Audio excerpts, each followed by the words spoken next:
morning, children. Today we are going to learn something about the moon.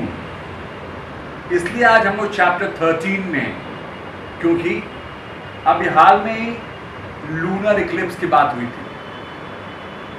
तो lunar Eclipse अर्थात चंद्र ग्रहण. So I chose this topic. सीधा I have jumped to chapter 13. Let's start with this chapter, the moon. The moon is our nearest companion in space. जो हमारे सबसे नजदीक जो कोई ग्रह या उपग्रह नजर आता है वो है moon. It appears as the biggest thing in our sky apart from the sun. जो सबसे बड़ा दिखने वाला जो उपग्रह है वो मून है और उसके बाद सन जो कि एक स्टार है. And moon is the only natural satellite of our earth. Moon को हम लोग सैटेलाइट कहते हैं जो पृथ्वी के साथ साथ ये भी रिवॉल्व करता रहता है. और इस अर्थ प्लैनेट का सिर्फ यही एकमात्र सैटेलाइट है मून. हम लोग दूसरे चैप्टर जो आप बड़े क्लास में जाएंगे तो पढ़ेंगे और भी जो प्लैनेट्स हैं उसके और भी सैटेलाइट्स हैं, 2-3 ज़्यादा भी हैं, लेकिन अर्थ का सिर्फ मून है.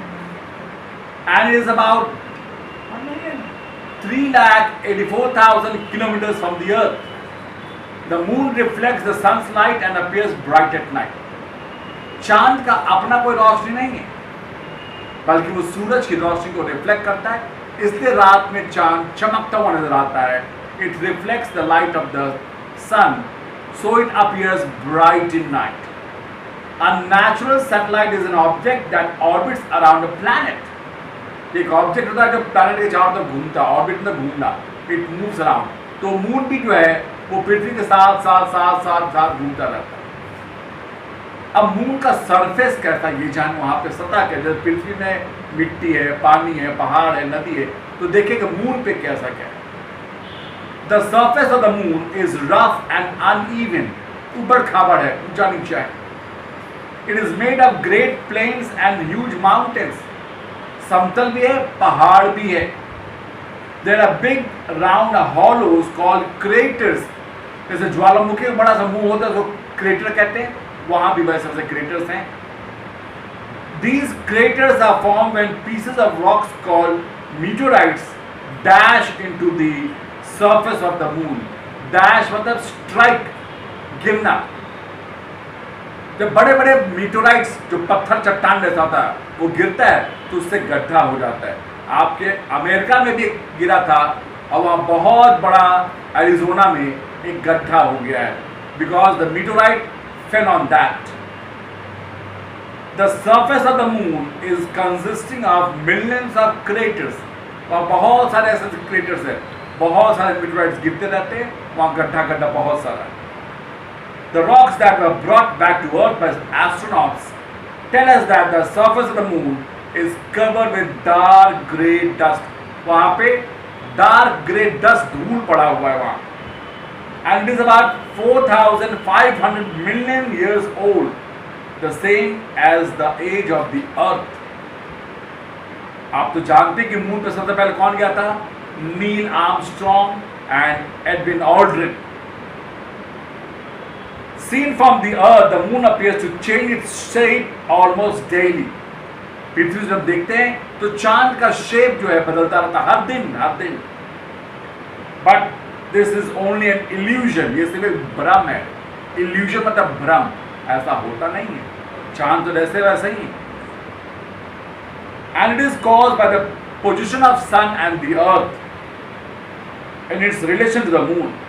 These illusionary shapes of moon are called the moon phases. और इसीलिए इसको अलग अलग फेज में कहा गया. जैसे हम लोग कहते हैं पूर्णमासी, फुल मून, तो उस दिन पूरा चांद नजर आता है. क्रिसेंट शेप, ईद में आपने देखा होगा कि लोग चांद देखते हल्का सा लकीर नजर आता है तो ईद मनाते हैं लोग. तो वो होता है न्यू मून और फुल मून, ये फर्क होता है. और मून घटता है, बढ़ता है, छोटा बड़ा होता रहता है. You know that the moon revolves around the earth. Moon भी अर्थ के साथ घूमता रहता है. The time between the two full moon is about 29.53 days. तो एक से दूसरे फुल मून में करीब करीब 29.53 डेज अप्रोक्सीमेटली 30 डेज। इसलिए हर एक महीने में एक फुल मून, एक पूर्णमासी होता है। Hence the concept of the time frame of an approximated month was derived. This time is also called synodic movement, synodic month। Her month में एक पूर्णमासी, एक अमावस्या, जिससे कोई मून नहीं होता, नो मून होता है, and is longer than the time it takes the moon to make one orbit around the earth, which respects to the fixed stars the sidereal month। तो synodic month और sidereal month होता है, जो कि 27.3 days का लगभग होता है। This difference is caused by the fact that both the earth and the moon orbit around the sun, with the moon orbiting around the earth at the same time। इसको online कीजिए। जिस speed से पृथ्वी घूम रही है उसी speed से moon भी घूम रहा है। और इसी वजह से हमने क्वेश्चन दिया है आपको कि क्यों, why do we see the same face of the moon all the time. Moon का एक तरफ का एक पोजीशन हम लोग बार बार क्यों देखते हैं, ये हमने आपको क्वेश्चन दिया भी है। क्योंकि अर्थ ये घूम रहा है, उसके साथ साथ मून भी घूम रहा है, तो जहां से है वही नजर आ रहा है, दूसरी तरफ नजर नहीं आता है। The earth also revolves around the sun, and all these movements mean that different sides of moon get illuminated at different times। We can only see the part of the moon which reflects the light of the sun, और हमें से वही हिस्सा नजर आता है जो सूरज की रोशनी रिफ्लेक्ट करता है।